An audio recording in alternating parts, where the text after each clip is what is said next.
of course here we happen to live in a country where it's not a big issue because we automatically have health insurance just being born here. But most of the world is not like that, where you have to individually have to take out a health insurance. So devotees should be probably health insured, and the health should be taken care of, and so on.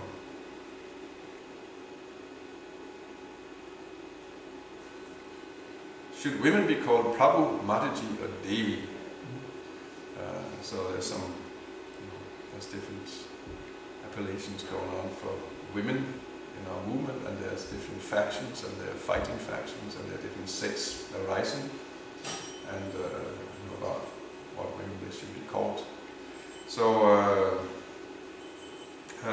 this is not really been resolved here, but it's a result that the Shastric Advisory Committee is requested to research the evidence for women being called Mataji, Prabhu or Devi and give a conclusive directive as to which of these terms should and should not be used by members of ISKCON. The GBC has a Shastric Advisory Committee which consists of 5 devotees right now, very senior devotees, Brahminical, very learned and intellectual devotees, and also, as far as I know, devotees who are not sitting on the GBC body and who are not managers, who simply as impartial brahmanas can give advice on particular topics. So the GBC has this committee and submits different issues to the committee. Can you please investigate this and give us a conclusion, a judgment? So the Shastric Advisory Committee will research that, so we will still move forward. We're waiting for that. So then there's something about this. Now we're really into one sense, little nitty-gritty practical things about sound systems guidelines, but it seems it's such a widespread problems all over ISKCON. Devotees are having their hearing damaged because the sound level is too high in our temples. Kirtans are too high, the amplification is too loud, like that. So it's the GBC has resolved, get that under control, and I think it's even here. Yeah, there's even recommended, noise level of 85 decibels is tolerable, and then for every 3 decibels above that, the permissible exposure time before occupational noise-induced hearing loss can occur is cut in half. So our temple president is very happy to implement this here, this temple immediately, and also frankly, sometimes you come in and it's our kirtans are so amplified, it sounds like Rolling Stones rock concert, something like that. And it's not attractive. There are people who walk out and say this is cannot stay where it has to be. Kirtan, sweet, melodious, like that. And amplification should be simply so we can hear the leader, not so that it's actually when first when it was introduced, one point when in Mayapur there was some microphones rigged up, and then one devotee was leading kirtan at one point, and it was very amplified, almost like a rock concert. And Prabhupada was sitting up in his room, and he heard that, and he got so angry. So he said, this sound is demoniac. Was his comment? He says, and voted down to stop the kirtan. So it's not a demoniac kirtan. So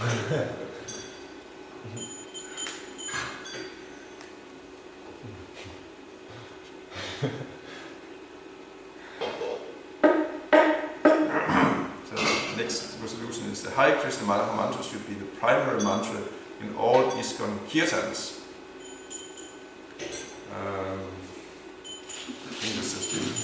I think there's been resolutions on that before. It's something, again and again. It's fashions. Then this kirtan, this mantra is being chanted, that mantra is being chanted, and then in one kirtan, one prominent kirtan leader, he sings a new mantra, a new jai, this and jai that has never been sung before, and then everyone catches on, and it becomes and everyone sings it. Becomes a new fashion. But actually the standard is the Hare Krishna mantra. In our temple, strictly Hare Krishna chanting should be given more importance. There's no harm in this mantra you've heard, but it's not very important. There are many such common songs composed by common devotees out of sentiment. But our principle is to stick to the authorities and always remember that Hare Krishna is a prime authorized mantra. So this address is very relevant. In many different mantras are being chanted, and often the Maha Mantra only occupies a small percentage of the kirtan. I don't think we have such a problem here. I think we're quite good here as the Hare Krishna mantra as a main thing that is being sung. So that is the resolution is that in all ISKCON kirtans, the Hare Krishna mantra should be the primary mantra. And note this is for kirtans, but does not apply to bhajans such as Jai Radha Madhava, Nisinga prayers, etc. I mean, there's place for bhajans also. Chanting of the holy names of Srimati Radharani, a little similar discussion. The conclusion is that Jai Radha probably did not chant Jai Radha at any point. He was actually against it. Whenever someone greeted him, like you do in Vrindavan, they say Jai Radha, he probably would say Hare Krishna.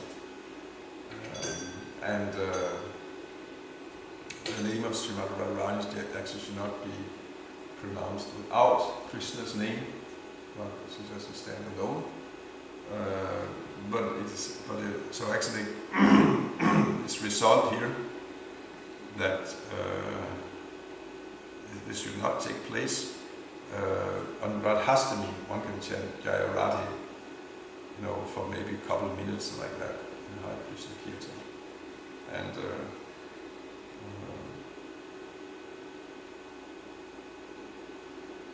and there's different Radha mantras that actually should be avoided. The following should be avoided in all temple and public programs as well as in recorded media.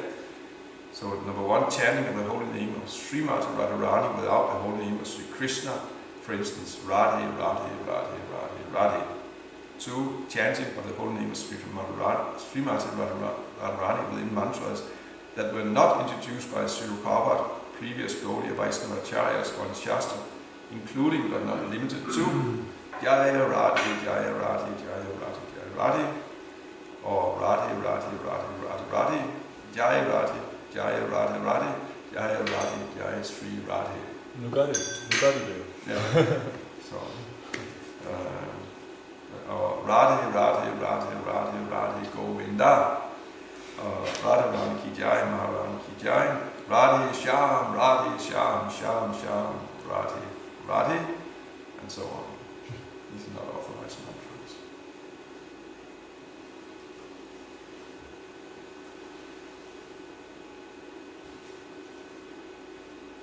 And it's mentioned that Sri Radhika Stava from Stava Madhava Sri Rupa Swami is an authorized bhajan, so that can also be chanted. But again, it's not mentioned, but the guideline for bhajans is that if one wants to sing a bhajan, the translation should be read out. My opinion, it should be read first, so that everyone, when we sing, everyone knows what it means, and then it's Hare Krishna Kirtan or bhajan afterwards. That's nice. Then there's another one on Kirtan, gender Kirtan. There's a new practice that's emerged in ISKCON Kirtan consisting of, you probably know if you've taken part in that, the Kirtan leader, he sings, and now, okay, women, men sing, everyone sing together. like it extended? It's forbidden. It's forbidden. This is not. Prophet never did that like that. It's or anyone did it in Prophet's presence. It's actually bodily conception of life. It's and it makes some devotees become, it makes it uncomfortable because actually you become more aware of the women. The men here become aware of the women, and the women become aware of the man instead of the Hare Krishna mantra. So yeah. So that should not take place. Should not be standard. So basically, recordings of kirtans which disobey these should not be played. Yeah, basically.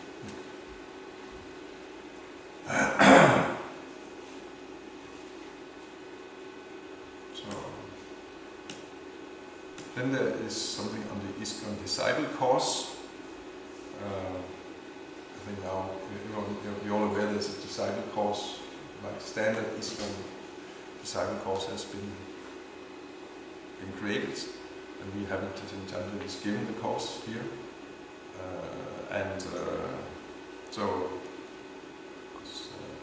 there's some justification for this, and it's resolved that the ISKCON disciple course will be mandatory for all initiates from Janmashtami 2015. It's recommended before then, from Janmashtami 2015, anyone who wants to take initiation in ISKCON must have passed this disciple course. It's what we saw here. There's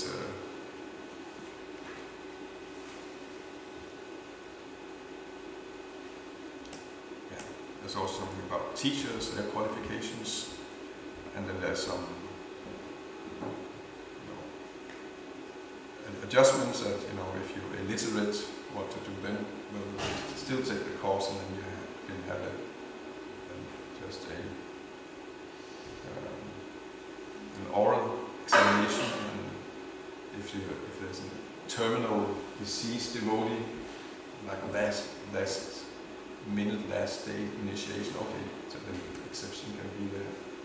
Or if you happen to be in a part of the world where the course is not available, it has not been translated into the language, nobody speaks English, so there can be some adjustment later.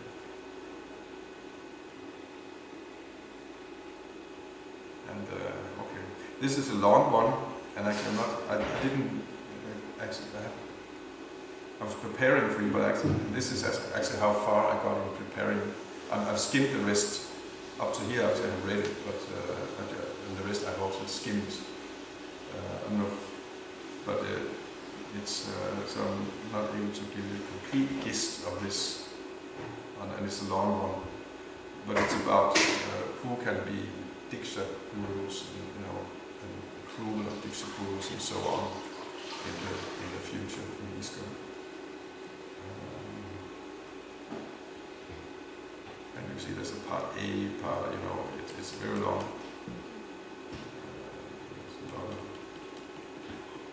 Let's see if there's a resolution.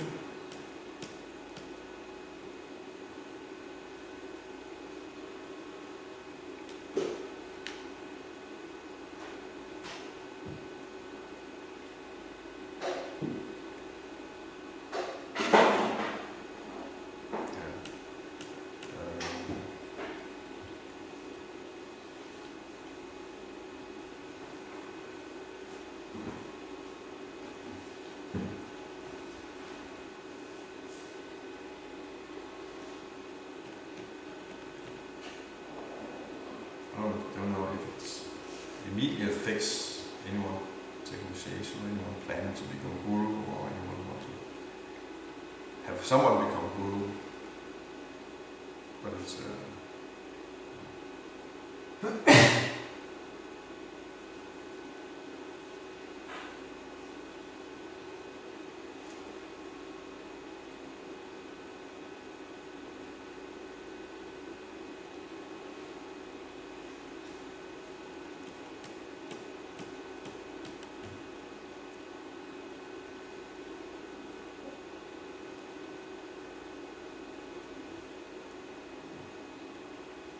think they're moving in the direction of having gurus appointed locally, maybe like, because now all gurus have to be approved and so on at the top level, at the GBC level, and it seems they're moving in the direction of having local appointments of gurus with some control from above also.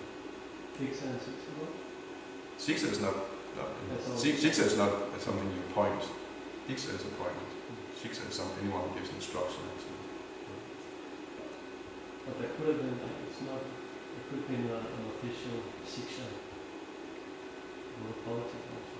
Yeah, yeah. Like council system. Yeah, yeah.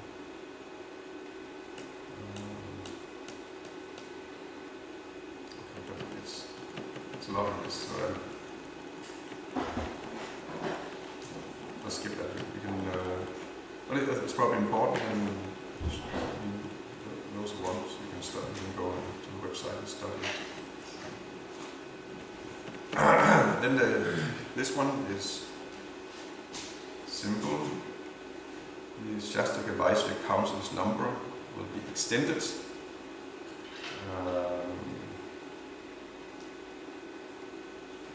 So they want to extend the number between, I think right now it's only 5 members, something like that, but they wanted to increase it so there's between 7 to up to 15 members, and it should be an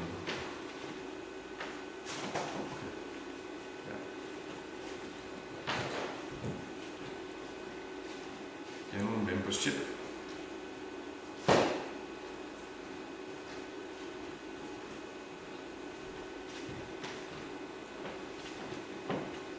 So now it's also something new. And actually, who is a member of ISKCON? So far, has not really been any clear. I mean, actually, there hasn't been any membership really like that. And there's discussion on what does it mean to be a member of ISKCON like that. So here there's some. It's the result that actually it's actually very liberal, very easy to become a member of ISKCON. You don't have to pay any membership fee or pass any examinations or be initiated, anything like that. It simply says whoever, regardless of gender, race, nationality, religion, etc., subscribes to the following statement shall be considered a general member of ISKCON. I wish to be counted as part of the spiritual family of the International Society for Krishna Consciousness, ISKCON, and I will practically support its mission. I accept the teachings of Lord Krishna as presented by His Divine Grace A.C. Bhaktivedanta Swami Prabhupada, founder Acharya of ISKCON. While I understand that this general membership does not confer upon me any rights in ISKCON organizations, I'm grateful to participate in this spiritual movement intended for the upliftment of the entire human society. If you agree to that, that's all it takes to become a member. That's nice and easy. Yeah. It's good. And you know, This is a resolution that means that anyone in the Danish church can. Yeah. And then for that, you remember this. And Probably the whole house, the whole world can be. yeah. Someone said that. He didn't say that. This is actually quite much in line with the Bible, so Yeah. Exactly. I mean, maybe they even got inspired by it because we. from the religion. Yeah. Because we have something else as unusual as bylaws for ISKCON Denmark. We actually are. We have something as you. Unusual as bylaws. Bylaws. Vedtægter. We have. Yes, I heard it. Vedtægter. We actually have bylaws which are the real bylaws, and so ISKCON has been, for several reasons, many places haven't been really properly established like that, because it can be a little tricky. But we actually have some proper bylaws, and there it's actually defined who can be a member. It's actually basically anyone who express the desire to become a member and whose behavior is not against the principles of ISKCON or something like that. I don't know precisely, but it's actually very much in line with this. Very open, very general. No one is excluded as such. If otherwise, you shouldn't accept, that's the basic principles of this thing. And there's no demand that there should be any, there's no so-called material condition that you have to pay a certain amount or anything like that, or be initiated, anything like that. So something about female Diksha gurus. Can women become gurus? So there's some discussion on that, and there's a resolution, which is that it will be decided later. So look forward to that. And there's gonna be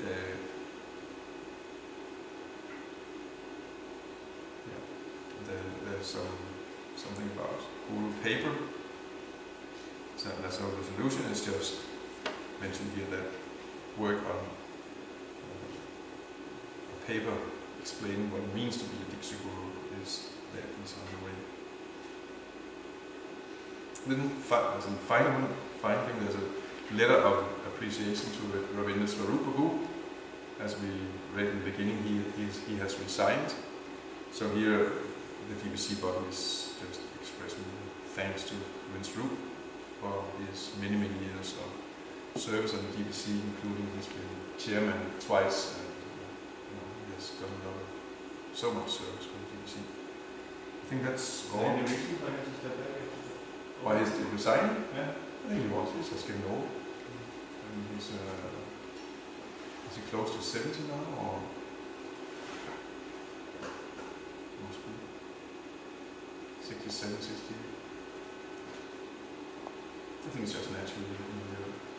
Actually, GBC members are members for life, but one point probably would like to reduce your managerial involvement.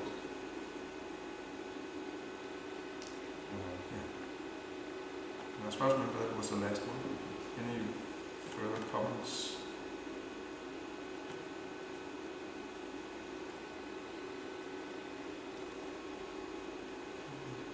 Questions? I was just wondering, because it seems that there's so many devotees that people who are against the GBC, and it seems to create a lot of conflict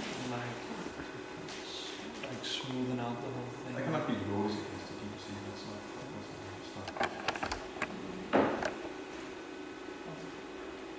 If they're against, they're not devotees.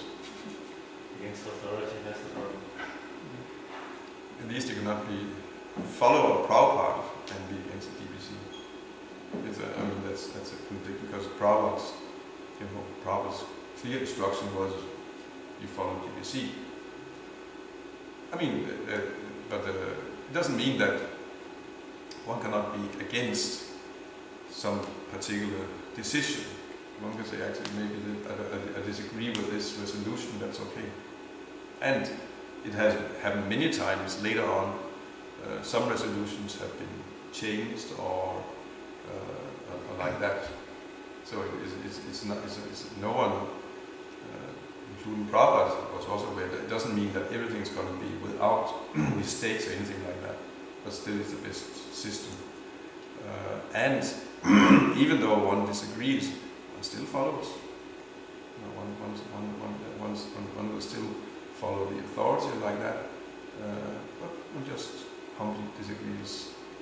I think this should be different. The problem is that these people against the GBC, they're preaching, and in that way they are influencing some people coming to Krishna consciousness. So should we act on that, strike them down, or just? Basically, we should practice our Krishna consciousness and, of course, preach Prabhupada's clear instructions on this. I have to see. I mean, maybe I live in an isolated world. I don't experience. I mean, there's certain parts of the internet I don't even. There's a certain part of the internet, what? Certain part of the internet. Yeah. I never visit that. I know they're there, but I've never. It's so boring. There's only so. I mean, I only have so many hours a day. I don't have time to spend on things which are clearly off. Again, the point is one can have certain things one disagree with. That's like even within the GBC there are different opinions. They pass resolutions. There's someone who actually against that. But they voted in majority voted for. So even we can we probably want independently thoughtful people. So that also means we can be independent. I think actually it should be different. If one is well informed, in particular, that's another point that it's a lot of the noise going on is not well informed. It's more or less can get to the point of just common hysteria, so that's very hard. That's very difficult to relate to. It's just the nature of the internet is a media which is very favorable for hysteria. Everyone thought that we will all become so well informed because everyone has access to all sides of internet is creating this information revolution. But actually, you see, in practical terms, it just can create hysteria, where because no one either don't have the time to really familiarize himself properly with a topic, or not even aware that this is how you approach. Before you have opinions, you simply you look at a topic from all sides, all arguments for this side, all arguments for that point, and like that. Then you can form an opinion. When you're not aware, this is actually a proper process for forming opinions, and also many I think are not aware there's actually the option that if someone comes and asks, what do you think of that? You have a right to say, I don't think of that. I don't have an opinion. That's okay. The modern world is kind of, everyone has to have opinions about everything. It's kind of, the ethos of democracy. You have to have an opinion of everything, but no one should have to have an opinion. I'm unaware of the arguments for and against most issues in this world, actually. So, and I have no plans to have opinions about it, because it's not my business anyway. It makes no difference to me. So I don't have opinions on it, so it's okay to not have an opinion. But I'm seeing, some of this will come up is hysteria and uninformed. And actually, when you actually know the devotees who are working on GBC, and actually know them or some of them personally, and their sincerity and their experience and their hard work and so on.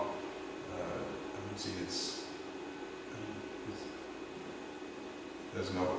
Again, they don't make everything perfect, but these are still the best devotees that we have, and they are. If you cannot have faith in them and faith in the products, created a system